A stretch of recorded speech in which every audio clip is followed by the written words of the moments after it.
Hey everybody, this is Joe, and I'm here in my Houston, Texas garden. I'm in zone 9A, and I'm going to give you a little tour of the salvias that I have growing in my garden. They are the workhorse of my garden. But first, I have a little visitor. There's Miss Doubtfire, whom you have met. This is Tuxedo Joe. And he is one of our little ferals, and he's the sweetest little creature you ever met. Hello, Pumpkin. I felt like everybody needed to see him. Hey, Tuxer, what you doing? Are you too hungry to talk? What a baby. There he is. Hi, baby. All right, I couldn't resist showing you guys Tuxie Joe. It's not every minute you get to see such a fabulous boy. Okay, so I am going to show you. I'm gonna start way back here. I have a salvia called Amante that I have not grown before this year. I've killed it once in a previous year and bought more last year. And so, oh, I gotta climb way back to show it to you. So many things. Here it is. And it is providing such a pop of color back here. And this whole thing, you can see they sort of start out almost like a Amistad or even a black and blue salvia, and then it sort of surprises you. You have this really dark gray, almost black, sort of, what is that? I don't know, the bract, I'm not sure. And then boom, out comes this hot pink, incredible thing. So that's what all of this is. And this is, I mean, that's for sure 5 feet tall. So that's Amante. And let me weave my way back out of here. Then I have in a pot, only because I bought it and realized I had bought the wrong thing, and I stuck it in here. It's way too big for a pot. This is Salvia Indigo Spires, and it will get 5 or 6 feet tall. I don't usually grow it because it's very floppy, and so I just stuck it in this pot. It looks really good in this pot, so I'm leaving it. Now, of course, if you've seen my garden before, you have seen the black and blue salvia, which runs all over the place. I tear it out all the time with this light green, and it is just this electric blue. Fabulous. And it gets about 4 feet tall. It really doesn't get any bigger than that. Very bushy. Every summer I cut it down to the ground and it comes right back, just as beautiful as it is right now. Now here I've got a little collection of funny little salvias. This one is just called bicolor sage. I have killed it many times. It's a fantastic blue. This is the only piece of it that has survived from last year. And I'm surprised it came back, but I love it, but it does not love me.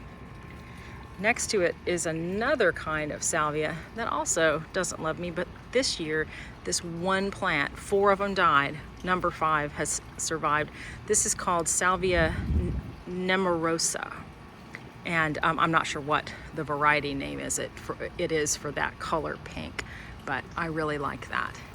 Now back here, this is a native salvia, native to Texas, called Salvia gregii. This one's kind of yellow looking. I don't know why the leaves look so yellow. It's a white variety. And it's really good. Sometimes it'll have a die-off, but I like its floaty white flowers, and I like to have them close to the front door when I can look outside when it's dark out and still see a little bit of white flowers sort of floating around. Now, I'm going to show you from here, and then I'll try to walk over there. Right in the middle, this tall stuff is Salvia Big Blue, and then the shorter stuff is Salvia Mystic Spires, which is my favorite one. So I'm gonna walk around. What I did was, Salvia Big Blue did not come back well, didn't look good. I sort of threw my hands up and tucked Salvia Mystic Spires down in the middle of it because it was just looking so terrible. Well, then of course, a month went by, Salvia Big Blue jumped up, got really big, looks fantastic, and now I've got goofy little Mystic Spires, which is really my favorite salvia, tucked down in there. Let me see. Oh, I can get through here. Climb through the bushes here. So here is Mystic Spires, which is the very best one. This, you can see it has a little bit smaller leaf. This is all new because there was a big blue that really didn't come back. But here now, this big blue has fleshed out really nicely just in the last, I don't know, couple of weeks. And then here's Big Blue. This chunk was the one that did look good and has come back. And I don't know what this one was doing. It got really tall. But now I'm sort of regretting.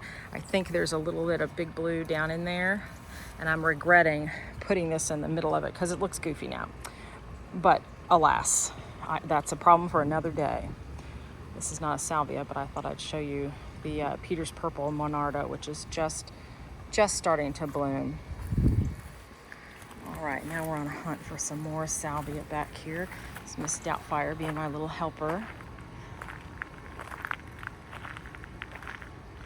Now here is a fuzzy, wonderful salvia. It's called Salvia leucantha. It is also called Mexican bush sage. It is native to Texas. I keep clipping it down. It gets pretty big, and I keep clipping it down because I want it to stay compact. Last year it got way too big. But here you can see the flower. It's just fuzzy and wonderful. It's a great flower. And again, I can cut this down and it will come right back, and it spreads really easily. Here's one. This is why I wanted to make this video today, is because all this blue, see the blue peppered in here? This is Salvia uliginosa, and this is the one that I love that blooms in the shade. And isn't it wonderful?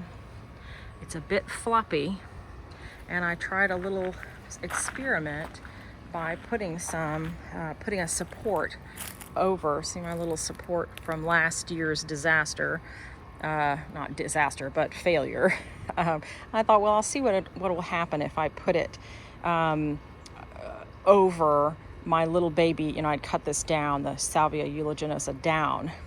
There was sort of a clump, so I set that on there, and you can see, I'll step back, and you can really see the difference between this one standing upright and this one. These are all sort of laying down a little bit. That's sort of its habit, but you can trim it back as soon as it finishes this round of blooms. I'll trim it back. It really puts on a show in the spring, but it will bloom pretty much all year. Now I've got a showstopper here. This is Salvia amistad, and it is at least 6.5 feet tall, and it is so hardy. It comes back, it freezes to the ground in the winter, and it is so cold hardy. It has always come back. It jumps right back. It is a good plant. It's a very dark, it takes a half a day of shade, really. It's got big leaves. It has a very dark, if y'all know me, you know I've complained before that it's so dark, and these bracts, that's what they're called, are so dark that it's hard to see sort of in the deep shade how purple it is until you kind of walk up to it. But it holds this spot in the shade, in the half shade, really well. Now I've got one more, I think it's just one more salvia over here in a pot. This is Coral Nymph salvia, and actually it's getting a ton of shade over here. And it seems to be fine with the shade. It doesn't seem to be bothered by it at all. See if I can get it in focus for you. There it is. And I love it. And I've got several here in the pot, and I think it's a cute combination with that Euphorbia Diamond Frost. Wow. Thanks for having a look at my garden and all the wonderful salvias that I grow here. I highly recommend finding a salvia or 10 that do well in your area and giving them a try. Y'all have a great week. Bye-bye. I'll show you my little rose today before I really say goodbye.